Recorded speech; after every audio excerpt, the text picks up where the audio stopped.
Untuk segala kebaikan, kasih sayang Tuhan, Tuhan masih memberikan kami kesempatan dan waktu yang indah untuk mencari wajah Tuhan, mau mendengarkan suara Tuhan lewat firman Tuhan yang akan kami dengarkan sebentar, yang akan dibagikan oleh hamba Tuhan, Bapak Pendeta Yonatan Kuntaraf.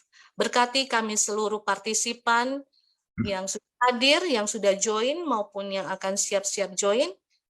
Terlebih juga bagi Bapak Pendeta Yonatan, biarlah urapan kuasa Roh Kudus-Mu bisa menjadi bagian kami semua, sehingga ketika kami mau belajar akan pekabaran firman Tuhan, dengan pertolongan Tuhan juga kami boleh memahami, mengerti, terlebih kami boleh melakukan ini di dalam kehidupan kami sehari-hari. Dan biarlah firman Tuhan ini juga akan membawa kehidupan kami untuk lebih hari lebih dekat kepada Tuhan. Memberkati semua perangkat atau device yang kami pergunakan, baik handphone, laptop, atau apapun yang kami gunakan ya Tuhan. Begitu juga dengan internet, jaringan internet yang kami pakai masing-masing. Tuhan berkati segala sesuatu, sehingga di dalam kami mengadakan ibadah ini, semuanya boleh berjalan dengan baik, kami boleh menikmati berkat rohani ini dengan baik juga, sehingga di dalam keimanan kami, kerohanian kami juga kami semakin hari semakin bertumbuh, bahkan berbuah yang lebat di dalam setiap kehidupan kami. Begitu juga ya Bapak, bagi saudara-saudara kami yang belum join, Tuhan berikan gerakan hati supaya mereka mau join. Terima kasih Tuhan, inilah doa kami kepadamu, mengampuni kami dari setiap salah dosa kami yang begitu banyak, hanya di dalam nama Yesus, kami telah berdoa dan mengucap syukur. Haleluya. Amin. Amin.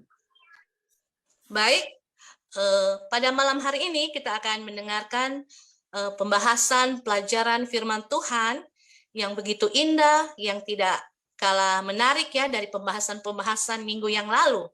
Dan pembicara kita tidak asing lagi ya bagi kita, Pendeta Yonatan Kuntaraf. Dan judul pembahasan malam ini adalah seorang anak lahir di Timur Tengah yang akan merubah dunia. Baik, tanpa berlama-lama lagi, tentunya sudah tidak sabar kita menunggu ya untuk mendengarkan pembahasan firman Tuhan ini. Waktu dan tempat kami persilakan kepada Bapak Pendeta. Baik, terima kasih ya Noviana Mundung sebagai MC, moderator, dan kami senang untuk berbicara mengenai satu subjek yang penting, dan kita akan coba share screen ya. Oke, seorang anak lahir di Timur Tengah yang akan merubah dunia. Ya, dunia ini mempunyai banyak sekali pemimpin dan orang-orang terkenal. Banyak yang kenal nama Confucius atau Konghucu dikenal di Indonesia, atau Socrates, Plato. Mereka adalah ahli-ahli filsafat yang sangat luar biasa yang mempunyai pengaruh kepada dunia. Ya, dan kita ingat seperti Mao Zedong, ya. Ini di Tiongkok, pengaruh komunis atau idenya itu telah menjadi pegangan bagi pemerintahan di Tiongkok sampai sekarang ini, ya, walaupun tidak 100%, tetapi kita tahu bahwa Tiongkok telah menjadi satu negara yang luar biasa dan banyak mengikuti akan prinsip akan ajarannya. Banyak yang terkesan dengan kepemimpinan daripada Winston Churchill, Perdana Menteri Inggris yang ikut berkontribusi untuk kemenangan Perang Dunia yang kedua, ya, atau Abraham Lincoln, ya, orang yang sangat terkenal, ya, yang memperjuangkan akan humanitarian, ya, bagaimana manusia perlu untuk saling menghargai satu sama lain, apakah dan juga membawakan kepada kebebasan kepada orang-orang yang berkulit hitam. Ataupun nama Joseph Stalin yang memberikan pembunuhan kepada banyak sekali orang Kristen yang tidak sesuai dengan ide komunis yang dia miliki, ya. Atau banyak itu juga, sebelum itu ada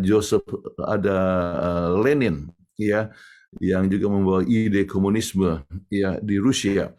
Nah, Semua pemimpin-pemimpin ini mempunyai persamaan, mempunyai ide yang luar biasa, dan mereka punya kuburannya.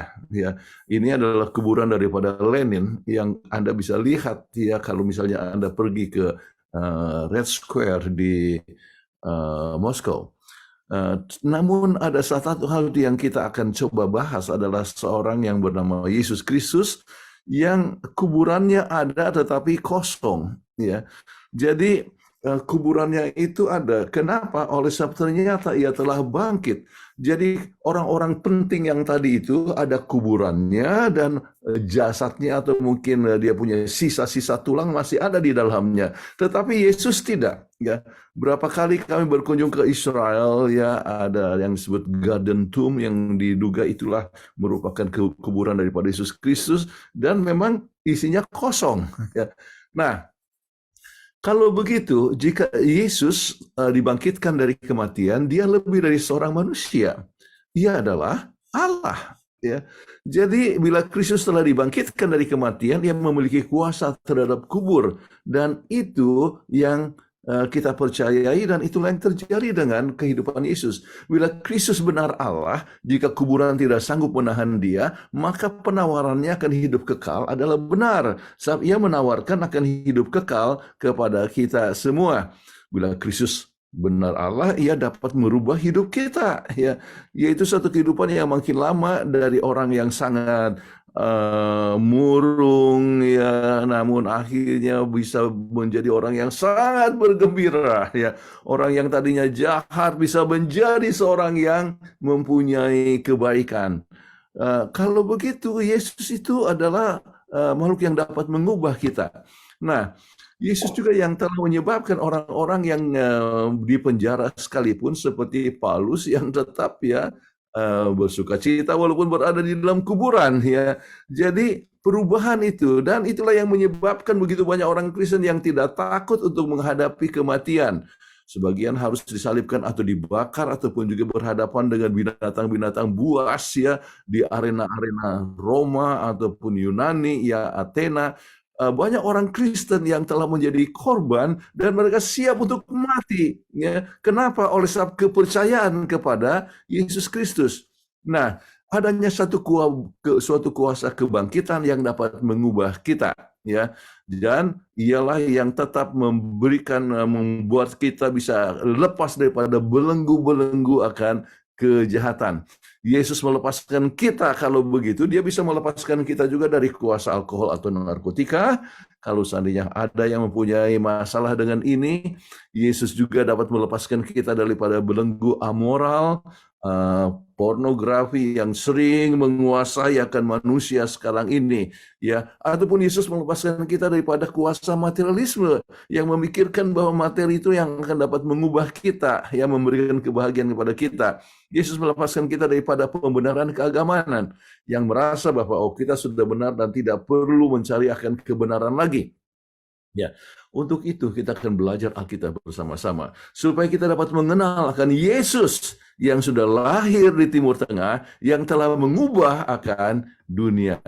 Nah, yang lahir itu adalah Yesus dan kita lihat di dalam Yohanes 8 ayat 58. Siapa yang akan baca ini? Pastor. Saya pendeta. Oke, silakan. Kata Yesus kepada mereka, aku berkata kepadamu, sesungguhnya sebelum Abraham jadi, aku telah ada. Wah, luar biasa kan? Abraham kan hidup 2000 tahun sebelum Yesus. Tetapi dikatakan sebelum ada Abraham, aku telah ada. Luar biasa. Ya. Nah, kalau gitu kita harus meneliti akan Alkitab untuk mengenal siapa ini anak yang lahir di Timur Tengah yang telah mengubahkan dunia yang sudah ada sebelum ada Abraham. Nah, kita lihat dalam catatan-catatan daripada sejarah sekarang yang mendukung akan kebenaran Alkitab. Salah satu adalah Josephus, sejarawan Yahudi, menasehatkan Jenderal dia adalah penasehat daripada Jenderal Roma Vespasian yang kemudian menjadi kaisar. Dan apa yang ditulisnya? Boleh Elizabeth baca? Oke, sekarang sekitar waktu ini Yesus seorang pria yang bijaksana. Jika layaknya untuk memanggilnya seorang manusia, karena ia yang telah menunjukkan perbuatan besar yang luar biasa. Ia adalah Kristus. Ia muncul kepada mereka dalam keadaan hidup pada hari ketiga, sebagaimana rasul-rasul kudus telah meramalkan. Hal ini dan 10.000 hal ajaib lainnya mengenai dia. Luar biasa, ini hidup pada abad yang pertama, sejarawan daripada Josephus ya, dan dia mendukung akan kebenaran daripada Alkitab. Ini satu perkara yang sangat luar biasa. Jadi sumber daripada tentang Yesus bukan hanya ditulis oleh ya Alkitab saja, tetapi juga oleh sejarah. Nah, kita coba lihat akan Tacitus. Ya, dia adalah sejarawan Roma yang hidup di masa pemerintahan 6 kaisar Roma. Dikenal sebagai sejarawan terbesar dari Roma. Ya, kalau tadi orang Yahudi itu Josephus, ya, tapi ini adalah dari Roma. Ya, apa yang dikatakan ini? Ya, silakan baca, Elizabeth. Oke, Kristus dengan nama aslinya telah mengalami penderitaan hukuman yang luar biasa di masa pemerintahan Tiberius di tangan salah satu dari pembesar kita, Pontius Pilatus. Jadi ini berbicara tentang penderitaan hukuman luar biasa, dan itu adalah penyaliban ya yang disebutkan oleh seorang ahli sejarah dari ya Roma, ya kerajaan Romawi. Jadi ada dukungan sejarah yang membenarkan peristiwa itu. Nah, sekarang kita mau coba lihat kepada Alkitab.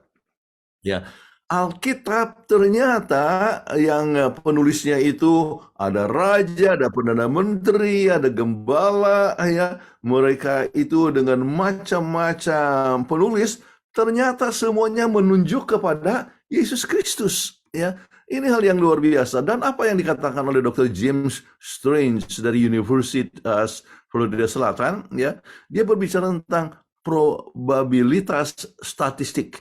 Dikatakan kemungkinan, ya, tentang Yesus itu apa yang dikatakan oleh Alkitab itu terjadi, kemungkinannya itu 1 dari, wah, berapa ini? Nolnya 151, saya tidak tahu. Kalau 03 ya 1000, 06 adalah apa? 1 juta, 9 itu 1 miliar ya. Ya. Kemudian 012 itu 1 triliun ya. 015 itu kuadriliun ya. Tetapi sesudah itu kita sudah tidak tahu lagi sebutkannya. Jadi kemungkinan itu bisa benar itu 1 dari ya 1 per dengan 0,150. 151. Jadi kalau begitu, itu kemungkinannya itu sangat kecil sekali, tetapi itulah yang betul-betul terjadi. Jadi semua nubuatan itu menunjukkan kepada Yesus adalah Allah yang luar biasa. Nah, ini adalah menunjukkan bahwa sebuah kehidupan yang dituliskan sebelumnya. Jadi kalau begitu, biografi Yesus dituliskan sebelumnya. Apakah ada orang yang menuliskan biografi sebelum dia lahir? Ya, tidak ada. Tetapi ternyata apa yang didapatkan kalau kita meneliti akan Alkitab, ya, kita dapatkan hal yang luar biasa. Tempat dia lahir disebutkan. Cara dia lahir dituliskan Alkitab. Cara kematiannya, pengkhianatan terhadap dia sudah dituliskan oleh Alkitab yang menunjukkan akan kebenaran daripada Alkitab yang kalau secara probabilitas statistik itu hanya 1 dari ya bla bla bla itu nolnya yang 151. Nah, kita lihat kalau begitu ini satu perkara yang istimewa tentang Yesus itu ya. Nah, kita coba lihat tentang kelahirannya, tempat dia lahir. Mika 5 ayat 2. Tetapi engkau, hai Betlehem Efrata, hai yang terkecil di antara kaum-kaum Yehuda, daripadamu lah akan bangkit bagiku seorang yang akan memerintah Israel. Jadi Mika ya yang hidup paling sedikit 600 tahun sebelum Masehi sudah meramalkan tentang Yesus ya akan lahir dari mana? Bethlehem Efrata. Yang ini dikukuhkan oleh para imam waktu itu Orang Marjus itu mencari Yesus dan pergi kepada Herodes, ditanya kepada para imam, di mana Yesus akan lahir? Ya, Yerusalem akan lahir. Dikatakan Bethlehem Efrata sesuai dengan Alkitab. Jadi beratusan tahun sebelumnya sudah ditentukan tempat di mana dia lahir. Dan ini satu perkara yang kita rasa hal yang luar biasa. Kenapa? Sebab Yusuf dengan Maria itu tinggalnya mereka di Nazaret. Ya. Dan perjalanan itu cukup jauh ya dari Nazaret menuju ke Bethlehem ya Efrata, itu adalah satu jarak yang paling sedikit 2 hari perjalanan. Oke, sekitar 2 hari perjalanan mereka itu harus berjalan. Nah, kalau seandainya kita ditanya, kita tanya kepada Maria waktu dia sudah hamil 6 bulan, di mana kamu akan melahirkan? Ya, di Nazaret ya. Atau 7 bulan sebelum melahirkan, 7 bulan sesudah dia hamil, ditanya di mana kamu akan melahirkan? Ya, di Nazaret. Kenapa? Sebab tidak pernah terpikirkan akan melahirkan di tempat yang lain. Tetapi apa yang terjadi adalah dia lahir di Bethlehem sesuai dengan Alkitab. Sebab adanya perintah dari Agustus yang mengatakan bahwa semua orang harus pergi untuk ke tempatnya dia berasal, maka ia pun mengadakan perjalanan menuju ke Bethlehem ya. Luar biasa. Dan itu hal yang sangat luar biasa. Kenapa? Sebab bagaimana dia lahir dan disebutkan apa? Itu disebutkan dalam Yesaya 7 ayat 14. Sebab itu Tuhan sendirilah yang akan memberikan kepadamu suatu pertanda. Sesungguhnya seorang perempuan muda mengandung dan akan melahirkan seorang anak laki-laki. Dan ia akan menamakan dia Immanuel. Nah, seorang perempuan muda, dan itu kata perempuan muda itu dapat berarti kepada seorang perawan ya. Dan ini ditekankan di dalam buku Matius bahwa Yesus dilahirkan oleh seorang perawan ya, yang mengandung melahirkan seorang anak laki-laki dan dia namakan Immanuel. Dan itulah yang telah diberikan, yang dikukuhkan di dalam buku Matius. Dan kita ingat bagaimana malaikat telah datang kepada Maria ya. Dan waktu Yesus lahir ya, kemuliaan bagi Allah yang Maha Tinggi, hal yang sangat luar biasa sekali sesuai dengan nubuatannya. Dan pada saat itu lahir dikatakan bahwa ada bintang yang berada di atas Bethlehem. Dan Bilangan 24 ayat 17 ini ditulis oleh Musa ya, kata-kata daripada Balhum ya. Ini baca bintang terbit dari Yakub. Ini berbicara mengenai Yesus ya, adalah merupakan bintang ya, dan tandanya adalah dalam bentuk bintang. Kemudian ini ditulis sekitar 1400 tahun sebelum Yesus Kristus ya. Luar biasa sekali. Dan itulah sebabnya orang-orang Marjus itu menuju kepada bintang, ke arah bintang itu berada. Mengapa? Oleh sebab mereka sudah baca apa yang ditulis di dalam buku Bilangan tersebut ya. Luar biasa sekali ya. Dan apa yang dikatakan kita tentang Yesus, bagaimana Yesus mempunyai hubungan yang sangat baik dengan anak-anak. Kemudian ini telah dikatakan tentang pelayanan Yesus dalam Yesaya 61 1 sampai 2.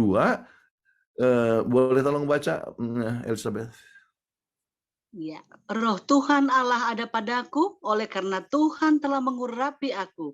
Ia telah mengutus aku untuk menyampaikan kabar baik kepada orang-orang sengsara dan merawat orang-orang yang remuk hati. Jadi pekerjaan ya daripada Yesus sudah dikatakan menyampaikan kabar baik ya kepada orang sengsara, merawat orang-orang yang remuk hati. Dan bisa teruskan ayat yang keduanya. Untuk memberitahukan pembebasan kepada orang-orang tawanan dan kepada orang-orang yang terkurung kelepasan dari penjara. Nah, itulah yang dikatakan lebih lanjut ya. Untuk memberitakan tahun rahmat Tuhan dan hari pembalasan Allah kita, untuk menghibur semua orang berkabung. Jadi orang-orang yang berkabung, kemudian Yesus memberikan penghiburan, ya, memberikan kekuatan dan sebagainya. Nah, itulah yang kita lihat di dalam kehidupan Yesus yang sesuai dengan tulisan daripada Yesaya yang tuliskan lebih kurang 630 sebelum Masehi. Ya, jadi pelayanan Yesus ini sekitar sesudah 27 sesudah Masehi. Jadi kita bisa bayangkan 650 tahun sebelumnya pelayanan Yesus itu sudah disebutkan. Dia menyembuhkan, ya, dia membangkitkan orang yang mati, ya, bahkan dia siap untuk mengatakan, ya, dosamu telah diampuni, ia dapat mengampuni, ya. Kemudian dalam banyak kegiatan dia telah bukan hanya menyembuhkan orang sakit, tetapi juga ia dapat membangkitkan orang yang sudah mati. Luar biasa. Membangkitkan orang mati, apa yang telah dibuat kepada Lazarus yang sudah mati, ya, di dalam kubur 4 hari lamanya, tetapi dia masih bisa berkata, Lazarus, ya, bangunlah, ya. Dan betul-betul Lazarus itu bisa bangun, ya. Jadi kalau gitu kita lihat Alkitab itu sangat jelas sekali mengukuhkan, ya, menubuatkan tentang kebangkitan Yesus dan betul-betul tergenapi, ya. Dan semua nubuatan-nubuatan itu seperti parcel, ya, yang digabungkan sama-sama, ya, dan membentuk semuanya berpusat kepada Yesus Kristus. Nah, kemudian hal yang sangat menarik adalah nubuatan digenapkan pada akhir hidupnya. Ya, kita mengetahui apa yang terjadi dengan Yerusalem pada waktu itu. Di ruang atas Yesus telah memimpin akan sebuah perjamuan kudus, ya, dan dia mengatakan apa yang akan terjadi. Kemudian apa yang dia katakan kepada mereka, ya. Mazmur 41 ayat 9. Bahkan sahabat karibku yang kupercayai, yang makan rotiku, telah mengangkat tumitnya terhadap aku. Jadi dia berkata, salah satu di antara kamu akan menyerahkan aku, dan itu merupakan satu kegenapan daripada Mazmur 41 ayat 9, dan ini adalah sesuatu yang dinubuatkan 1000 tahun sebelumnya. Ya, luar biasa sekali, dan dia berbicara mengenai masalah Yudas yang akan mengkhianati dia.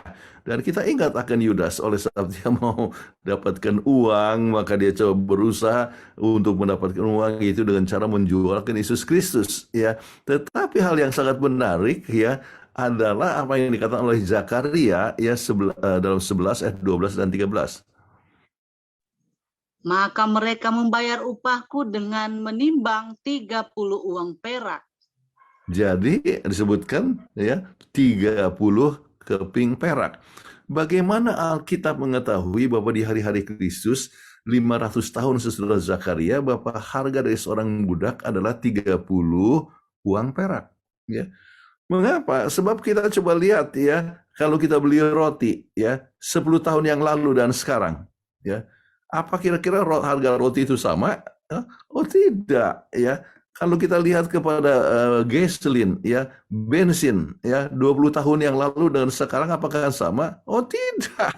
Sekarang itu sudah berkali-kali lipat. Tetapi Yesus telah dinubuatkan, ya, dalam bentuk apa namanya, bahwa dia akan dijual dengan 30 keping perak, ya. Jadi kalau begitu Kristus bukanlah seorang manusia biasa, dan Alkitab bukanlah buku biasa yang telah bisa mengatakan bahwa, ya, 500 sebelumnya harga seorang budak adalah 30 keping perak, dan Yesus dijual dengan 30 keping perak, ya. Coba lihat, dan apa yang terjadi dengan uang itu, ya. Kita coba lihat dalam Zakaria 11 ayat 12 dan 13. Lalu aku mengambil ke-30 uang perak itu dan menyerahkannya kepada penuang logam di rumah Tuhan. Jadi diberikannya kepada penuang logam di rumah Tuhan, ya. Jadi nubuatan itu adalah tepat setelah jumlahnya, hasilnya, dan tempatnya. Dan apa yang terjadi, Yudas mau kembalikan itu uang, dan akhirnya dia lemparkan di mana? Di rumah Tuhan. Lihat Matius 27 ayat 5.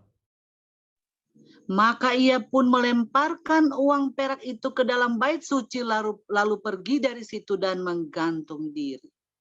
Oke, ya itulah yang dibuat oleh Yudas. Dan apa yang dibuat itu dengan uang yang 30 keping perak itu dibuangnya ke bait suci. Ya, tadi sebutkan tentang rumah Allah. Ya, persis sekali. Kemudian apa yang dibuat dengan uang tersebut? Ya, kita lihat Matius 27 ayat 7.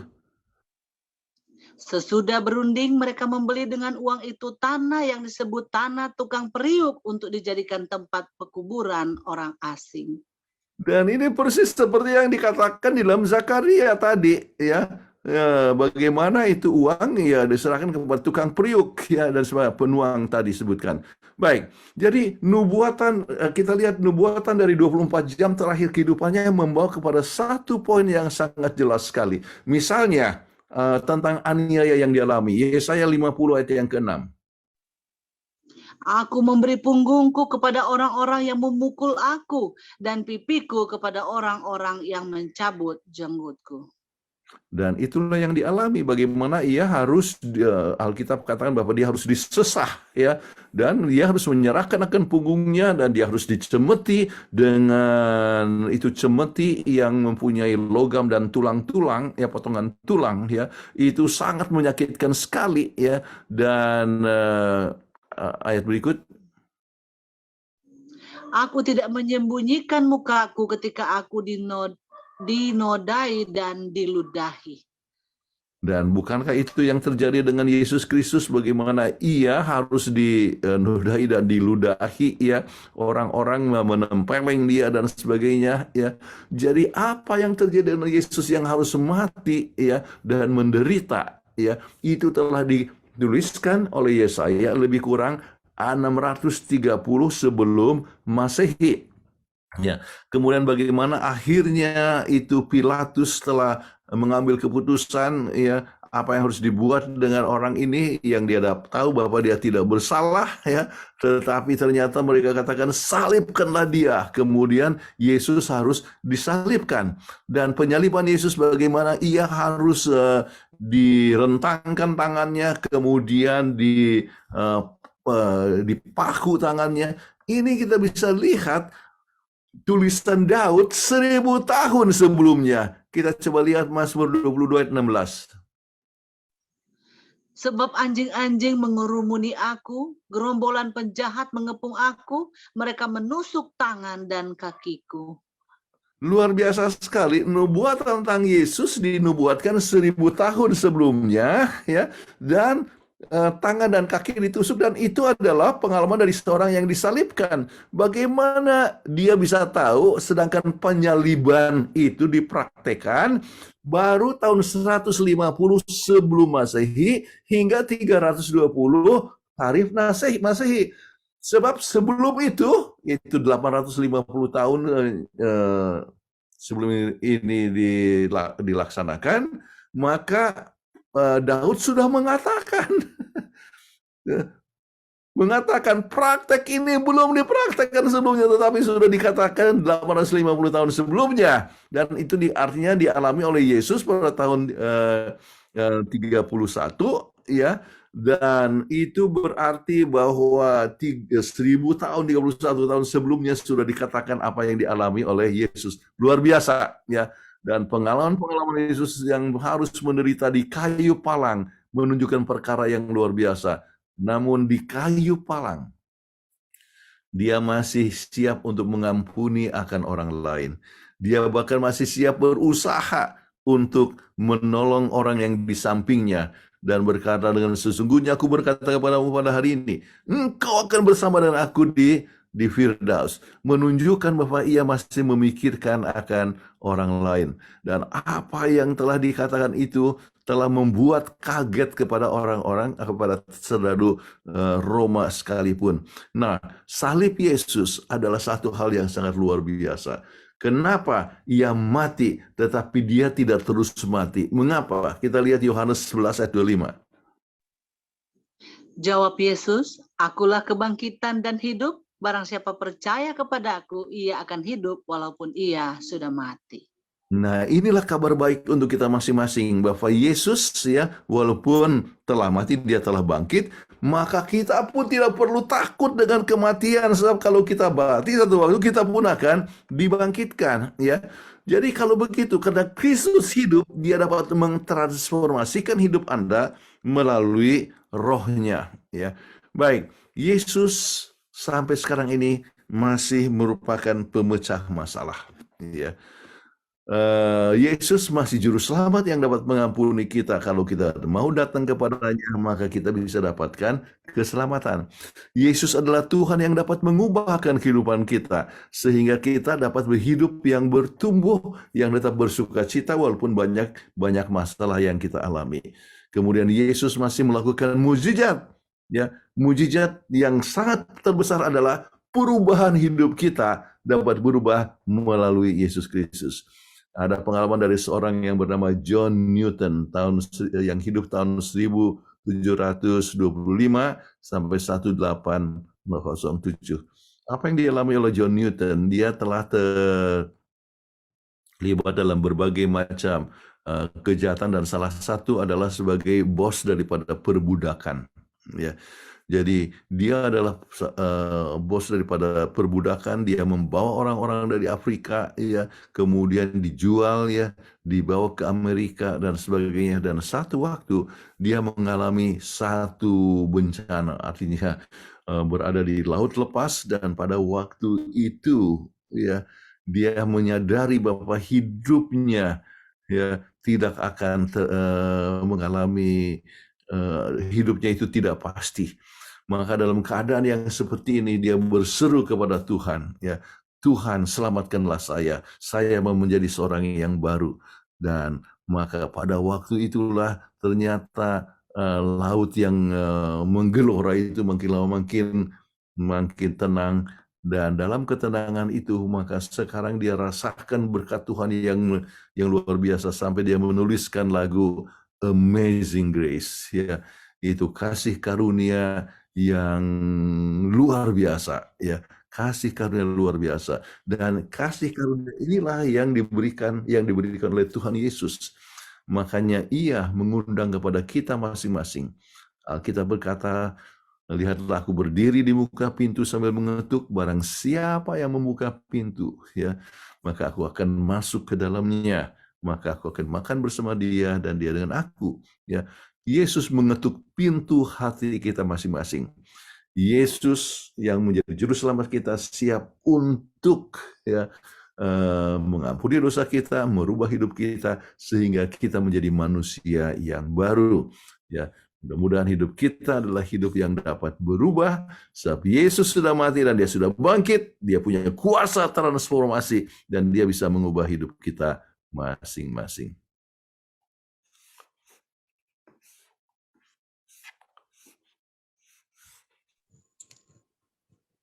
Amin.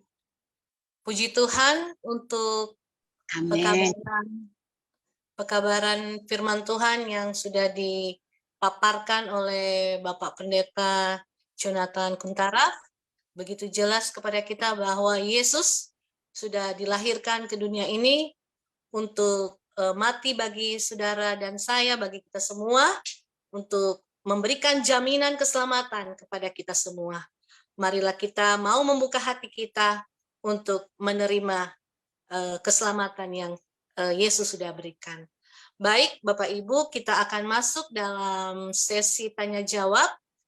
Kami memberikan nanti waktu kepada Bapak Ibu partisipan yang hadir untuk kalau ada pertanyaan bisa raise hand atau yang mau menulis di kolom chat boleh ditulis. Tetapi sementara kita mempersiapkan pertanyaan kita, terlebih dahulu kita akan mendengarkan sebuah lagu pujian yang akan dibawakan oleh Kadarman Family yang akan diputar oleh tim produksi.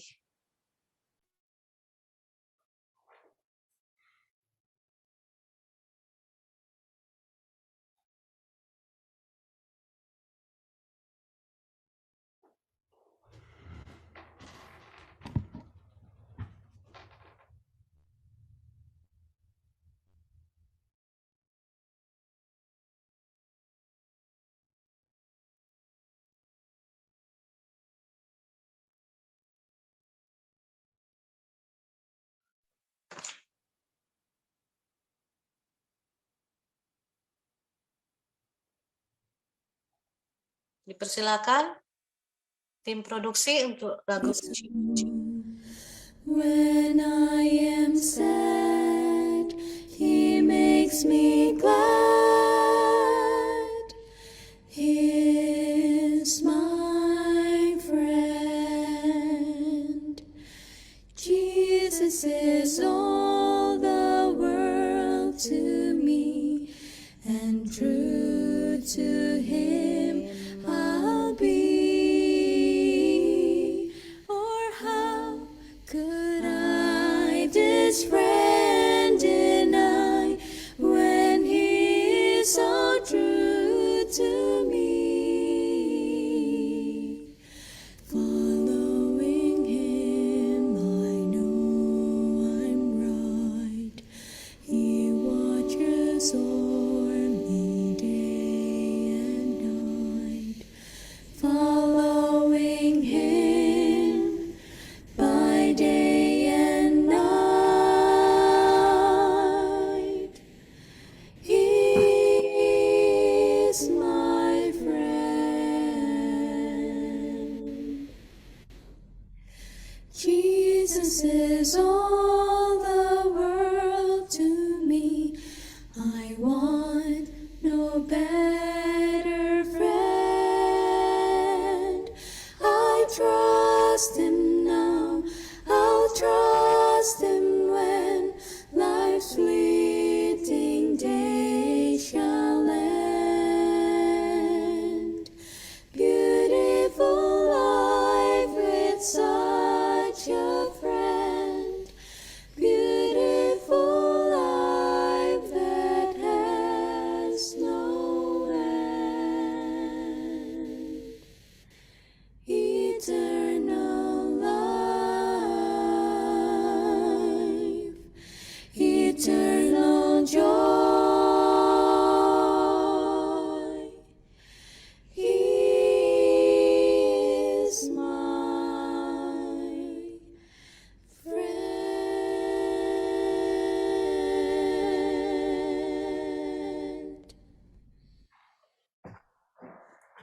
Amin. Puji Tuhan untuk lagu yang sudah kita dengarkan. Biarlah lagu ini boleh mengangkat hati kita untuk lebih dekat kepada Tuhan. Baik, Bapak Ibu, saat ini kami memberikan kesempatan kepada saudara-saudara yang memiliki pertanyaan, boleh raise hand atau bisa menuliskan dalam kolom chat. Nanti Bapak Pendeta Jonathan yang akan menjawabnya.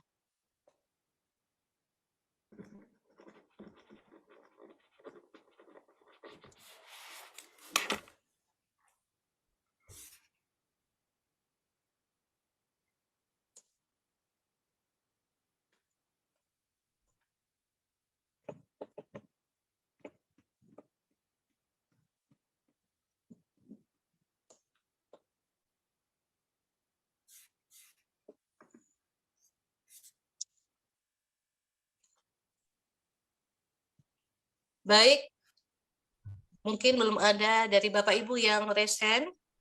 Di sini sudah ada yang masuk dalam kolom chat. Pertanyaan dari Bapak Alwi. Pertanyaannya, Pak Pendeta mau tanya, ketika Yesus lahir ke bumi, bagaimana dengan surga? Apakah tidak ada penghuni? Sekian dari pertanyaan dari Bapak Alwi. Dipersilakan Pak Pendeta. Terima kasih Saudara Alwi. Ya, kita harus mengetahui tentang prinsip yang sangat penting daripada Trinitas, ya, bahwa Allah itu adalah 3 oknum tapi satu, ya, satu rahasia yang kita tidak bisa mengerti, ya, namun dengan kita mengetahui bahwa surga itu tetap ada. Makanya kalau kita baca di dalam buku Matius pasal yang ketiga ayat yang ke-7, ya, pada saat Yesus itu dibaptiskan, maka terdengarlah suara dari surga yang mengatakan, inilah anakku yang kukasihi, kepadanya lah aku berkenan. Ya, jadi dan waktu itu kemudian Roh Kudus turun dalam bentuk burung merpati. Itu atau merupakan satu bukti daripada Trinitas. Jadi adanya Allah dari surga, suara Allah, kemudian ada Yesus Kristus, dan adanya Roh Allah yang turun dalam bentuk burung merpati. Jadi kembali ini adalah konsep yang sangat penting yang disebutkan di dalam Alkitab. Alkitab tidak menyebutkan nama Trinitas, ya, tidak ada. Tetapi kita lihat konsep Trinitas itu ada, misalnya dalam membaptiskan orang dalam nama Bapa, Allah Bapa, Anak dan Roh Kudus, ya, atau di dalam berkat daripada Rasul Paulus, ya, disebutkan mengenai masalah ketiga nama.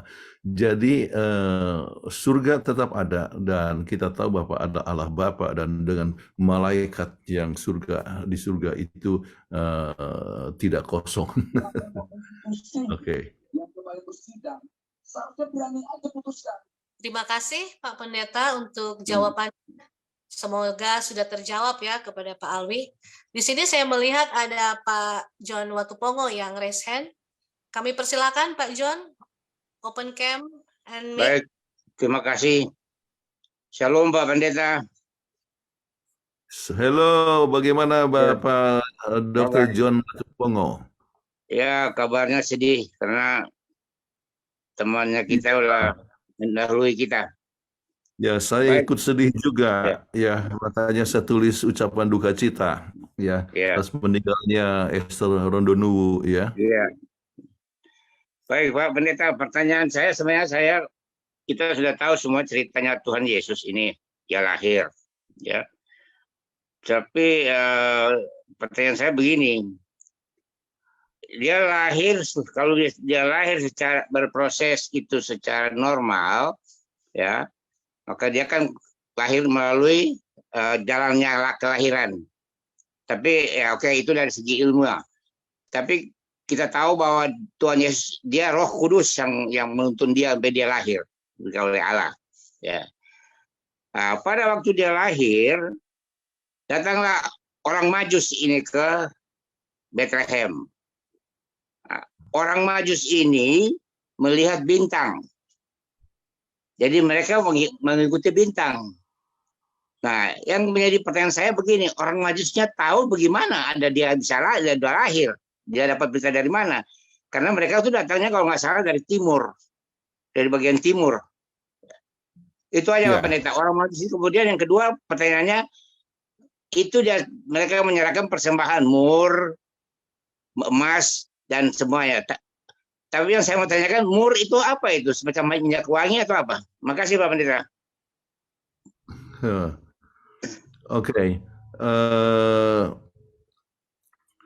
Kita perlu mengetahui bahwa pertama orang Majus itu datang, bagaimana mereka bisa tahu? Oke. Oleh sebab mereka adalah para scholar, cendekiawan, mereka menggali akan Alkitab dan mereka mendapatkan buku yang tertulis dalam buku bilangan tersebut. Ya, jadi dari mendalami akan kitab suci, maka dia akhirnya mengikuti akan bintang, dan itulah yang kita sebutkan tadi, bagaimana ia mengikuti petunjuk yang berada dalam Alkitab, ya. Jadi dia menggali bahwa akan ada bintang dari Yakub. Jadi waktu itu lihat sesuatu hal yang aneh ini, maka dia ikuti akan bintang tersebut. Itu berdasarkan akan apa yang ditulis dalam Alkitab, ya. Itu pertama. Yang kedua, mengenai masalah mur, yaitu adalah satu hal yang biasa gunakan, sesuatu yang berharga pada waktu itu, ya, yang merupakan satu perkara yang biasa dipersembahkan, ya, pada masa itu, ya. Jadi itulah yang bisa saya katakan, ya. Baik Pak Pendeta. Ya. Jadi mur itu semacam semacam minyak wangian atau apa itu mur, ya? Seperti gitu ya kira-kira. Ya, sesuatu yang sangat berharga, seperti kemenyan, ya. Ya. Baik, terima kasih. Baik. Terima kasih Pak Pendeta Jonathan yang sudah menjawab. Semoga sudah terjawab. Di sini di kolom chat masih ada lagi pertanyaan dari Pak Gunawan. Pertanyaannya seperti begini ya Pak Pan. Izin tanya Pastor Kun, mengapa Yesus waktu disalib mengajak kedua penjahat di sisi kiri dan kanannya ke Firdaus, bukannya ke surga? Apa beda keduanya, Firdaus dan surga? Dan mengapa selalu dianggap surga itu berada di atas, sedangkan neraka ada di bawah bumi? Apakah ini pandangan harafiah belaka atau punya arti tertentu lainnya? Terima kasih. Baik, terima kasih. Itu pengertian daripada Firdaus, ya. Paradiso atau surga itu adalah sesuatu perkara yang sama, yang menggambarkan suasana yang penuh dengan damai dan sukacita, ya. Dan digunakan, kebetulan kata itulah yang digunakan pada saat dia berada di kayu palang, ya. Dan dia sebetulnya bukan hanya kepada, dia katakan kepada orang yang bertobat, sebetulnya bukan hanya kepada kiri ataupun kanan, tetapi dia hanya kepada yang satu orang yang telah menunjukkan pertobatan di kayu palang. Dan dia katakan, sesungguhnya aku berkata kepadamu pada hari ini, ya, engkau akan bersama dengan aku di paradiso atau di Firdaus, ya, paradise, ya. Paradiso artinya menggambarkan suasana surga. Mengapa selalu dianggap surga berada di atas, ya? Oleh sebab kita ingat pada saat Yesus naik ke surga, akan dia menggambarkan suasana apa? Nah, Yesus itu naik ke surga, kan orang semua naik ke memandang kepala mereka. Kita bisa lihat itu di dalam buku Kisah Rasul-Rasul pasal yang pertama, ya. Mereka mengangkat naik ke atas, ya, artinya berada apa? Ya, di atas, ya. Kemudian mengapa selalu digambarkan neraka itu ada di bawah bumi? Itu gambaran tentang neraka, ya. Itu adalah gambaran sebetulnya tempat pembuangan sampah, tempat pembakaran yang berada di luar kota Yerusalem, ya. Jadi kita nanti akan bahas khusus tentang masalah neraka. Jadi bukan berarti bahwa itu adalah di bawah bumi, tetapi adalah gambaran tempat pembuangan sampah yang berada di luar kota Yerusalem, ya. Jadi orang punya pemikiran bahwa itu adalah di bawah, tetapi ya memang di lembah, ya, lembah pembakaran sampah, dan pernah juga menjadi tempat pembakaran bayi, ya, untuk mereka yang menyembah kepada dewa Molok, ya. Jadi itu adalah satu tempat yang sangat mengerikan, ya. Dan dikatakan bahwa api pembakaran sampah itu selalu menyala, makanya selalu dikatakan bahwa api neraka itu tidak pernah habis, ya, tidak pernah mati. Jadi itu adalah merupakan suatu gambaran, ya, tentang apa yang akan dialami oleh orang jahat. Tetapi bukan berarti bahwa neraka itu sudah ada sekarang ini, tetapi adalah sesuatu perkara yang akan dialami oleh orang jahat, itu suatu tempat pembakaran, ya. Tetapi satu waktu kita akan bahas khusus tentang pelajaran tentang neraka. Terima kasih, Pastor. Ya. Semoga sudah menjawab, ya. Baik, di sini ada lagi pertanyaan di kolom chat dari saudara Billy. Mohon izin tanya, sehubungan dengan tadi disebutkan bahwa Yesus itu adalah Allah. Kebetulan saya hidup dikelilingi oleh Muslim. Mereka bertanya bagaimana bisa dia mengaku Allah, sementara Yesus sendiri berdoa kepada Allah.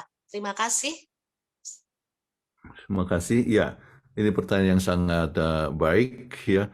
Istilah Allah, ya, kita bisa lihat, ya, di dalam kita percaya kepada Alkitab, dan kita dapatkan bahwa dalam Keluaran pasal 1 ayat, ya, yang 1-3, pada mula pertama adalah firman itu bersama dengan Allah, dan firman itu juga Allah, ya.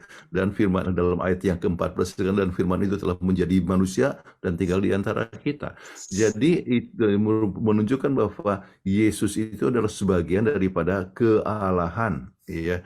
Nah, banyak orang yang menyebutkan bahwa Allah itu hanyalah Allah daripada umat muslimin, ya.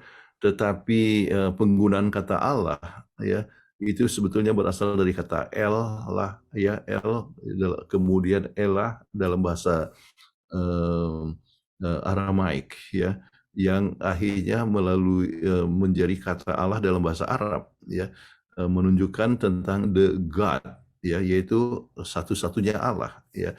Nah, satu-satu Allah. Jadi kalau kita lihat kepada buku Ulangan pasal yang ke-6 ayat yang ke-4 bahwa Tuhan itu adalah Esa, dan penggunaan kata Esa menggunakan kata Ekat itu merupakan satu kesatuan ya. Jadi ini kembali kepada yang disebutkan oleh Alwi tadi ya, satu kesatuan. Jadi dan kata itu digunakan juga pada saat bicara mengenai masalah hubungan suami dan istri menjadi satu adanya, itu adalah kata ekat, tetapi terdiri atas suami dan istri. Begitu juga dengan kata ekat di dalam Ulangan pasal 6 ayat yang keempat menunjukkan satu kesatuan. Oke, jadi kenapa dikatakan Yesus sendiri berdoa kepada Allah? Oleh sebab Yesus adalah sebagai manusia, tapi kita jangan lupa bahwa dia itu adalah 100% Tuhan dan 100% juga manusia ya. Jadi dalam proporsi bahwa dia sebagai manusia, maka dia akan berkhotbah, dia akan berdoa kepada Allah, menunjukkan ketergantungannya kepada Allah ya. Ini adalah satu hal yang berhubungan dengan masalah Trinitas yang perlu mendapatkan suatu hal yang dapat dipelajari dengan lebih dalam. Terima kasih, Pastor. Di sini ada lagi ya di kolom chat dari Pak Gunawan juga ya. Pastor Kun, apa saja aspek keterbaruan atau novelty dari cerita atau sejarah Yesus yang sudah kita kenal sejak lama sampai sekarang? Novelties apa saja yang dapat menambah iman kita kepadanya saat ini dan ke depannya?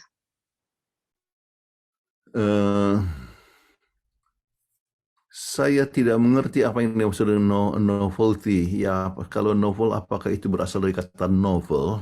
Ya, sebab cerita Yesus itu bukan soal novel, ya. Tetapi kalau aspek keterbaruan, ya, yaitu kehidupannya yang baru, ya, itu melibatkan keterbaruan yang dapat melibatkan kepada segala aspek kehidupan. Oke. Jadi untuk menambah iman ya kita harus mengenal akan Yesus, mengenal akan tabiatnya, mengenal akan kasih karunia-Nya, dan mengenal akan pengorbanannya. Dan lebih banyak kita mengenal Dia, maka akan lebih bertambahkan iman kita. Ya, saya sebutkan ada menambah iman kita. Dalam Roma 10 ayat 17 mengatakan bahwa iman datang melalui pendengaran akan firman Allah.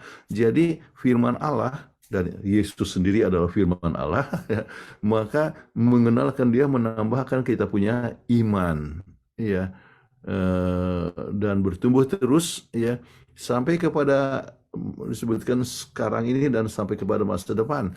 Jadi lebih banyak mengenal Dia, lebih banyak kita akan bertumbuh dalam iman sekarang ini dan selama-lamanya, dan kita lebih banyak bekerja bersama dengan Dia. Jadi pekerjaan Yesus dalam menolong orang lain harus menjadi juga pekerjaan kita yang suka menolong akan orang lain. Jadi dengan demikian kita dapat membentuk akan tabiat Yesus, dan kita bisa melihat mujizat di dalam bekerja bersama dengan Dia. Sebab Dia sendiri yang sudah berkata, ya, pergilah kamu ke seluruh dunia, ya, jadikanlah segala bangsa muridku. Kemudian dikatakan, aku akan beserta dengan kamu sampai kepada kesudahan alam. Jadi keberadaan Yesus Kristus melalui Roh Kudus dalam hidup kita yang menyebabkan makin kita bertambah dalam iman percaya. Mudah-mudahan saya menjawab akan apa yang dimaksudkan oleh saudara Gunawan Cahyadi, ya.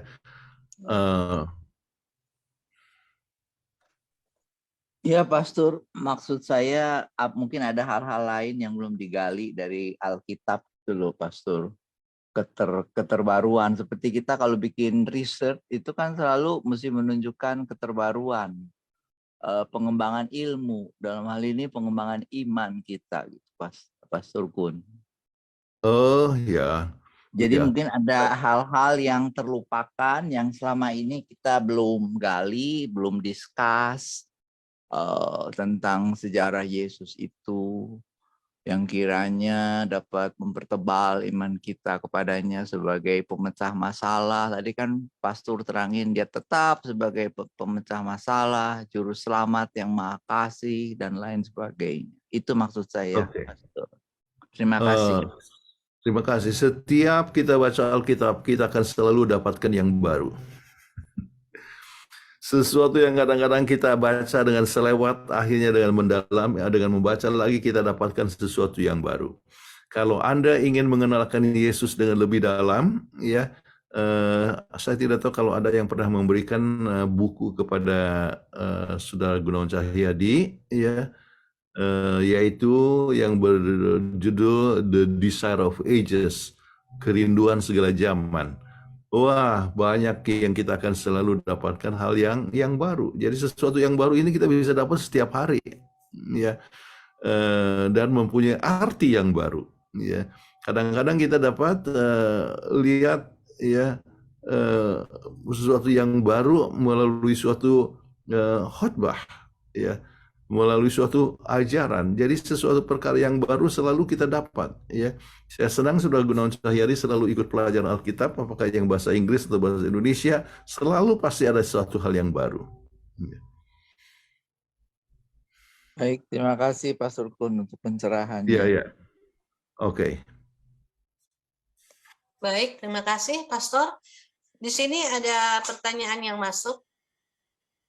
Mengapa Yesus harus mati untuk jadi juru selamat manusia? Bukankah dia bisa menyelamatkan manusia kapan saja? Yesus dapat menyelamatkan manusia kapan saja, namun kita harus mengetahui bahwa hukum itu adalah sesuatu perkara yang harus berlaku. Ya, Allah itu kasih, tapi Allah itu juga adil. Jadi upah dosa adalah maut. Kita dapatkan itu di dalam buku Roma 6 ayat 23. Upah dosa adalah maut. Artinya kita harus mati dan mati untuk selama-lamanya. Dan oleh sebab Yesus, ya, yang memberikan akan hukum itu, bahwa upah dosa adalah maut, dia harus tunjukkan bahwa memang betul-betul, ya, hukum dapat diturut dan dia betul-betul bahwa upah dosa itu harus mati, ya. Jadi Yesus mati untuk kita, ya. Jadi Yesus mati untuk kita, maka kita bisa menjadi manusia, maka kita punya dosa dapat diampuni, ya. Jadi sama seperti korban-korban dahulu, ya, korban harus dibunuh, mengambil tempat untuk mendapatkan pengampunan dosa. Nah, Yesus mati, ya, sebagai penebus kita, ya. Makanya Yesus adalah juru selamat. Yesus dengan sendirinya bisa saja waktu Adam dan Hawa itu berdosa langsung saja mengadakan ampuni saja, ya, atau mati, ya, bunuh langsung Adam dan Hawa. Tetapi Yesus tidak buat begitu, ya. Kenapa? Oleh sebab, ya, hukum itu harus berlaku, ya. Jadi Yesus, manusia harus mati, ya, dan Yesus mati untuk kita, ya, maka kita bisa menjadi juru selamat. Kalau langsung Yesus bunuh begitu saja manusia, maka itu menunjukkan dia kejam. Kalau misalnya dia ampuni begitu saja tanpa ada kematian, itu berarti bahwa hukum Allah itu tidak berlaku, ya. Tapi Allah itu adil, jadi hukumnya harus berlaku, ya. Dan Yesus itu kasih, maka dia mati untuk kita. Mudah-mudahan itu menolong pertanyaan tersebut.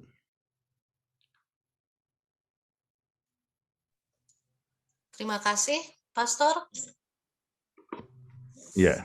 Di sini ada satu lagi ya dari yang ditulis dalam kolom chat dari Saudara Erik.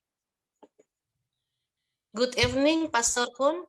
I have a question. Many Christian people believe that Allah in Christianity and Islam is the same. Even many Adventists believe that. What is your view about this issue?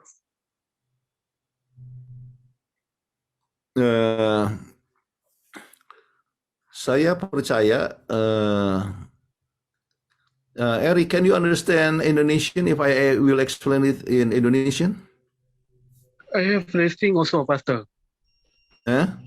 I can understand a bit, but I cannot Okay, speak anyway, I very can explain. fluent. Okay. I can understand, but I can speak. Okay, are you living in Malaysia or in Indonesia? I'm in Jakarta now. You're in Jakarta. Anyway, Yeah. okay. There was a time in Malaysia when they believed that Allah is only the God of Muslim. Okay, Yeah. but well, actually, there was a very strong argumentation until someone was brought to court. Yeah. Yes. And then during that court, in fact, Supreme Court, okay, and then a special evidence was given, yeah, that the word Allah has been used by Christian, yeah, in Arab before the coming of Muslim, okay. The Nestorian people, when they preached the gospel in the 2nd, 3rd centuries in Arab, yeah, they used the name Allah, okay, long before the presence of Muslim, okay. So Allah has been used by Christian, and we believe that Allah is the same Allah of Muslim, yeah, and Allah of Christians. They are talking about the same person. However, the way the Muslim interpret, yeah, Allah may have a different kinds of connotation, yeah, because when we talk about Allah, the creator of the whole universe, yeah, and then the creator who is willing to die for human being, okay, while the Allah in Muslim talks about also the God of love, full of grace, but in the action it gives some bad connotation, some wrong interpretation. In a sense, it gives the impression that God is very cruel, yeah, who will always demand something, yeah, and the lack of forgiveness. Although I personally believe, since I read Quran from the front page to the last page, yeah, and we can see actually there are so many things that speaks about love. However, as far as the implementation is concerned, there has been a wrong. I believe there are some wrong interpretation, because it gives some impression that God is very cruel, always demands something. And then our God is God who take revenge, you see. So it may be a different kind of interpretation. However, the real God, we are talking about the real God, but God of love, who is really so forgiving, full of grace, who is willing to accept us as we are, and it is His love that will be able to transform our lives, to change our lives, so that we can grow in our spiritual lives. Do I answer your question? Yes, Pastor. Understood. Okay. Understood. Thank you, Pastor Yonatan dan Mr. Eric. Baik, Bapak Ibu, semua kita telah melihat ya, waktu sudah lewat ya, 6 menit. Mungkin Pastor Kun boleh memberikan closing statement di malam hari ini. Okay. Before I forget, let me tell to Eric, since you have you understand English better, we'll be happy to invite you to come to our Sunday's meeting. We always through the SIM channel, through our channel, we have Bible study also, which is called Revelation of Hope. Okay,